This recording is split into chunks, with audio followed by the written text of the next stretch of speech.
Okay, let's do this. My next guest, I could not be more excited about. We are so excited about the Giants. I want to go to camp. I'm trying to weasel my way there on an off day, a Sunday. Make it happen. We have now the GM of the New York Giants, Joe Schoen. Nice to meet you. Yeah, nice to meet you too. Thanks for having me. Thank you for being here. We have so many things to talk about. How many questions do I have to ask before we talk about Hard Knocks? I, I got plenty of time here. Hey, I'm sure you have a multitude of questions. So whatever you want to ask, go ahead and fire away. I First love off, let me ask you one. Why can't you come to camp? Listen, What's the issue? Joe, it's a great question. Listen, it's your third season. I've never been to a Giants training camp. The Jets, maybe we might go to. Maybe we'll have to switch it out. I'd love to. We'll decide at the end of this interview with how well it goes. Listen, training camp is my favorite because everyone's optimistic, everyone's mostly healthy, and everybody thinks they can win a Super Bowl and go really far. So I love that time of season more than anything. I do want to ask you, I feel like there's this idea that by the time it gets to training camp, all the GMs across the great nation are kicking their feet up on their desk and doing nothing. It's all done. Draft, free agency, all of that. What is a day like for you, and what's training camp like for a GM? Yeah, the stress level actually goes, through the roof because as you go out and practice, you're just praying that you get through every practice healthy. And, we had a couple dings yesterday, just the first practice. So again, you can have the best off season, the best plan in place, and, a couple injuries here and there, can really screw up a plan. But you go out to practice, they have to practice, they have to hit, they have to tackle if you're playing football. But for me, I always have anxiety with injuries or, guys that are going to miss time because the chemistry, being out there practicing the play, some of the new players that you sign in free agency. We have a new defensive coordinator. So the more the group that's going to play on Sundays in the regular season can be together and, start to gain continuity, the better off you're going to be. So it's, once we get through the practice and we get through healthy, that's usually when I can take a deep breath and relax the rest of the day. Never a dull moment as a GM in the National Football League, especially not in New York. You mentioned injuries. Well, we don't have one at the quarterback spot. Looks like Daniel Jones is full go. Tore his ACL back in early November, cleared for 11-on-11 action yesterday. You said the plan's full go. Now, as somebody who played some quarterback as a freshman at DePauw University, go Tigers, size up how he did yesterday. What do you think? Yeah, exactly what I was saying about the entire team. You're worried about injuries. It's Daniel's first time in team period. So standing behind the offense as he, bodies are getting around him as he's getting ready to throw. And then the clip you just showed where he's out scrambling. So it was good to see him. He was comfortable in the pocket with bodies around him. And then when he took off and scrambled, he looks good moving around, and everything looked good today, a day after, going through a full practice. So yesterday was very encouraging for us. And again, he's 8 months off surgery. So, we'll still see how the injury in the body reacts. But yesterday was definitely encouraging. I mean, there were some clips yesterday circulating that didn't look so great. So I'm glad that you're saying that it was encouraging and they're going in the right direction. People seem to be concerned about that, but it's his first practice. And I think this team and this freaking fan base needs to embrace Daniel Jones, friend of the show. And he said yesterday that he sort of went into his conversation with you, a very business, serious, grown man conversation about how you had to explore the quarterbacks in the draft. And he said that was, quote, not fun. What was that conversation like for you? Yeah, it's not fun because, I love Daniel. He's a great kid. He does everything you would want your quarterback to do. He's got leadership. He works hard. He's the first one in, last one to leave. He's got the physical talent. So, but the reality was he had some injuries the last couple of years. And, Dabes and I think it's most important to have communication with, the players and keep it real. And I wanted to have that conversation with Daniel. That way he wasn't surprised if we did have quarterbacks come through the building through the draft process. And, that way we were shooting each other straight and he wasn't surprised by anything. And if he had any questions for me, we could talk through it. And, I think Daniel's, he's very bright. He understands the business side of it, and he understood what we were doing. And, we ended up getting Malik neighbors, and we're excited about that. And Daniel's trending in the right direction to be ready for opening day. So, again, Dave's and I agree, like we got to have communication with the players. You got to keep it real with them and shoot them straight. And I think they appreciate that. Well, we'll get to Malik neighbors. Don't you worry, Joe. What does Daniel Jones not get enough credit for? Well, again, I think our first year here, he played well, and which we went on the road, we won a playoff game, which led to the contract extension. I just think our schedule last year, the first 6 games of the year were tough. We happened to be on national TV for 4 of those 6 games, and we had a lot of injuries. So I think the recency bias of what people saw and what was on the national stage isn't necessarily a reflection of who he is and what he can be. So, he's resilient, and I mentioned it yesterday at our media, just not a lot of people are wired to play that position in the city of New York, to be the quarterback of the New York Giants, or, left tackle or right tackle. You're under the spotlight big time in New York.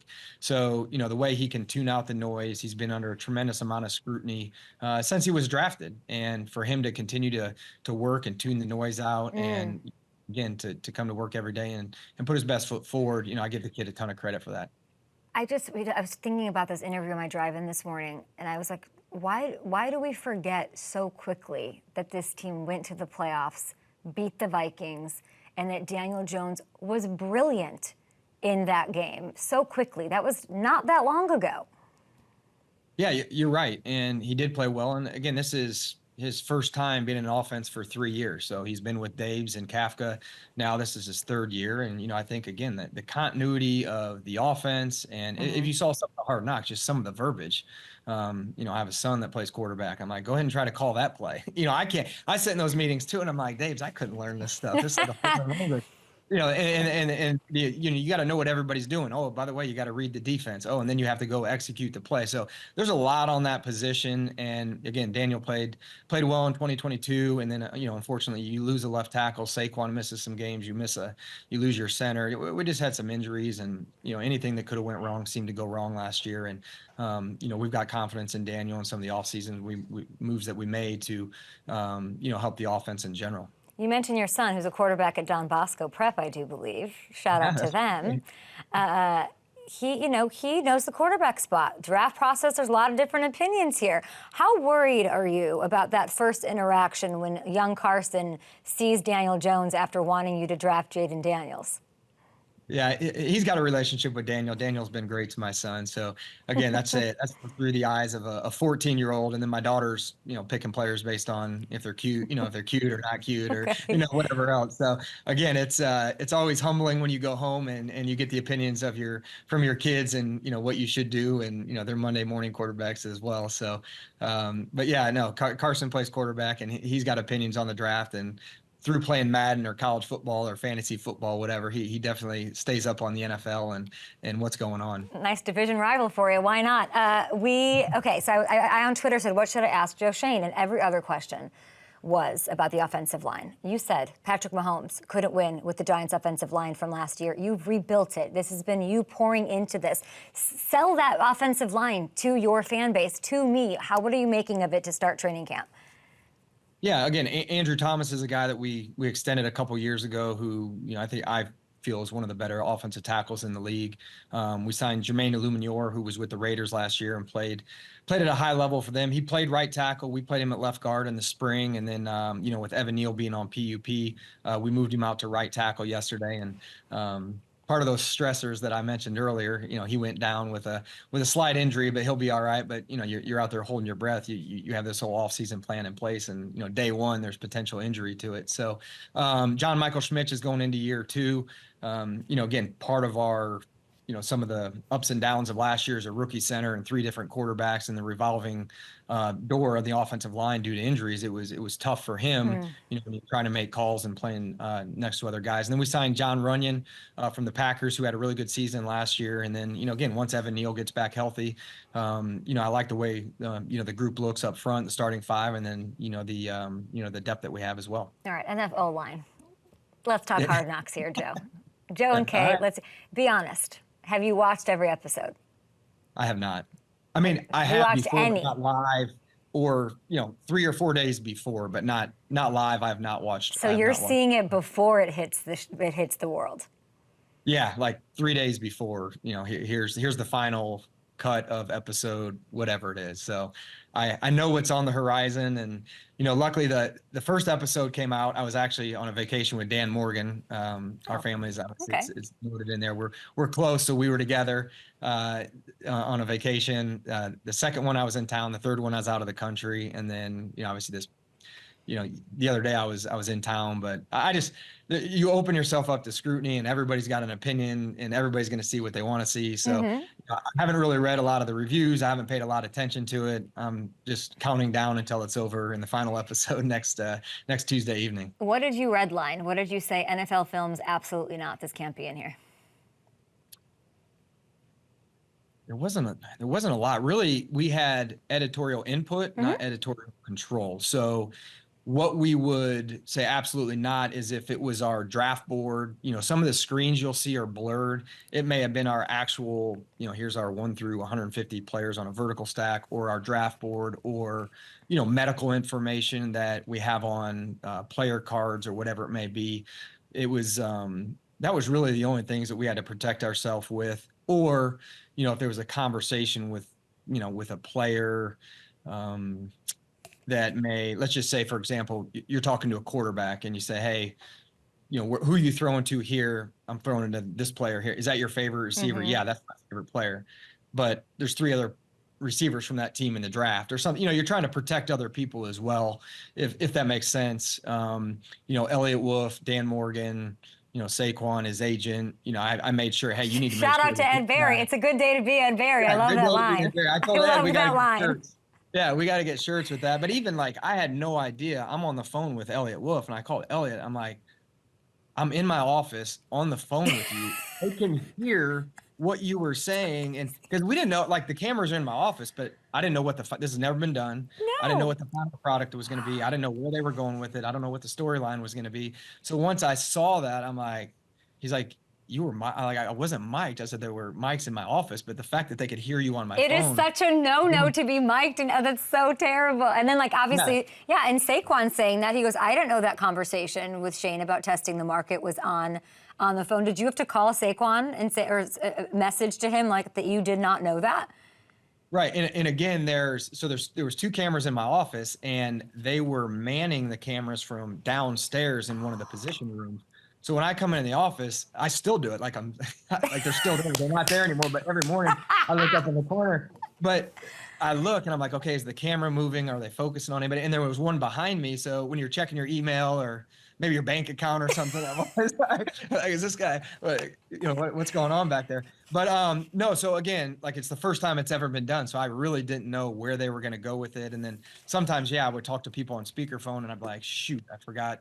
All this is going on. What actually are they capturing and not capturing? So again, first time it's ever been done. So I wasn't really sure how it was going to turn out, but anybody that was involved in it like that, where, might be a conversation, I made sure they knew. And even the one at the combine with Elliott, we couldn't have been further away from the Patriots suite. Wow. And I walked all the way around. I thought there was a range on these mics, and there's no way somebody could hear me that far away. But again, we called them and said, hey, you got to see this, make sure you're comfortable with it. And if you're not, I just think that's the right thing to do. The fact that you have Hard Knocks PTSD is so funny to me, that you're sitting there and you think the cameras are still there, or you're scared to go to TMZ or play Minecraft or whatever you might be doing because you think the cameras might pick it up. It's sort of wild. And I know that you said you never got quite comfortable with the cameras being there, but then you mentioned Dan Morgan, so I want to switch to that. Is this how this Brian Burns thing happened, you and Dan Morgan? Come on.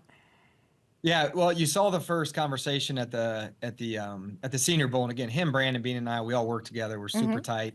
So we were half messing around. We hadn't seen each other throughout the season. That was the first All-Star game the 3 of us had been, and we're really tight. So it was just cool, just us half, playing around. And then once we got closer to the combine, Dan and I were texting back and forth. We had some conversations, and, eventually, right before free agency, we were able to get something done. But he did a great job. I know it says trying to squeeze me for a 7th, but he was wearing me down, doing what's best for the Carolina Panthers, which is what he's supposed to do. And he did his job well. And, I also mentioned in there a half a sack.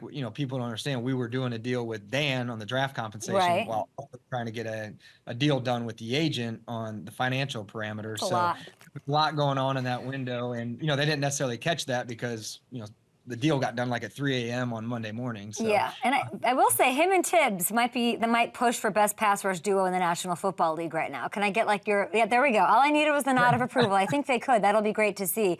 I learned from Hard Knocks that being a GM is something I would never want to do. It sounds like it's so stressful, it's so scary, but you have to make these big decisions like drafting Malik Neighbors. Watching the HBO show, Dable is getting all the credit for the Neighbors pick. Twitter's like, oh, this must be a Dable guy. Is this accurate?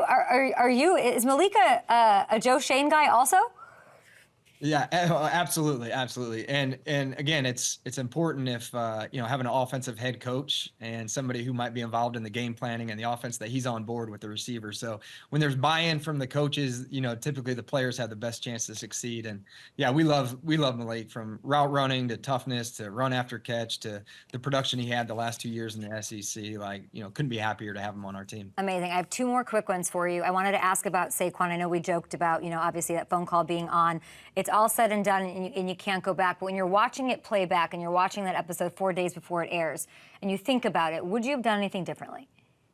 No, I wouldn't have. And you say when you watch it, it's funny because when I do, sometimes my emotions go right back there. When I'm stressed on the camera, that stress comes back to me. I'm like, I remember that moment. But no, I think both parties tried. Again, this started back in November of 22. So, people forget that, we did go to him before anybody else. That was my first contract extension and first player that we approached from the Giants for a contract extension back in 22. And unfortunately, we were never able to get anything done. And, we wish Saquon nothing but the best. And we love that. As you said to Ed Berry, good day to be Ed Berry. It's a good season to be Joe Schoen, I think. I'm very excited about it. And when I think about why would you be a GM, you've always had this sick pup mentality. You were under Parcels. You were a national scout for him. So I need your best story. What is one moment that stands out from working with a Giants legend? Gosh, with Bill Parcells, there's so many.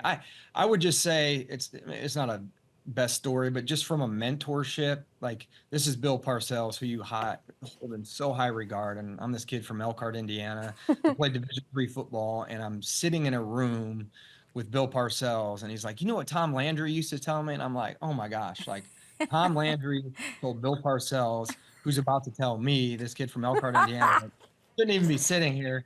So it's just like his ability to mentor, not just me, but, other young scouts in the building, and give information and always say, why are you thinking that way? This is what I'm thinking. And just, again, I learned so much from him. I've got notebooks full of notes from just anything he would say almost, and I continue to reflect on those. And again, like, we've evolved, like when he was coaching to what the league is now and what it was then.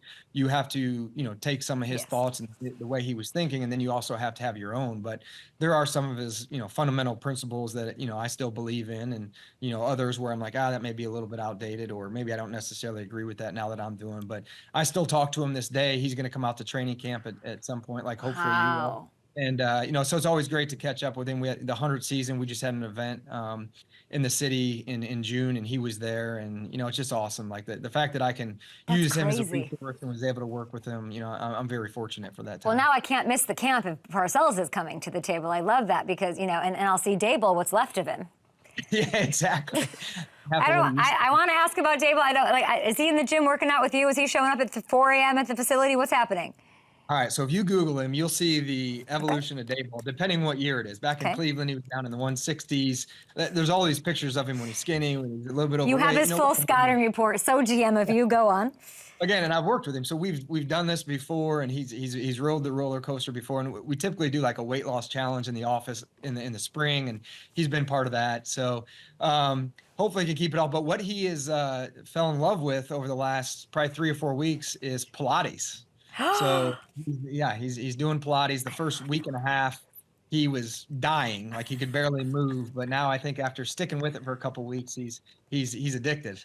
I needed the Hard Knocks cameras on that. Y'all failed me at NFL Films. That's what we needed. Appreciate the time. You have so much going on, and apparently training camp also stressful. But hopefully you have a second to relax and we get you back in the playoffs. That face seems to say so. I'm very excited, and I'll see you at camp, Joe. Hey, I'm looking forward to it. I'm glad we passed the test and you still want to come. Thank you, Joe Schoen.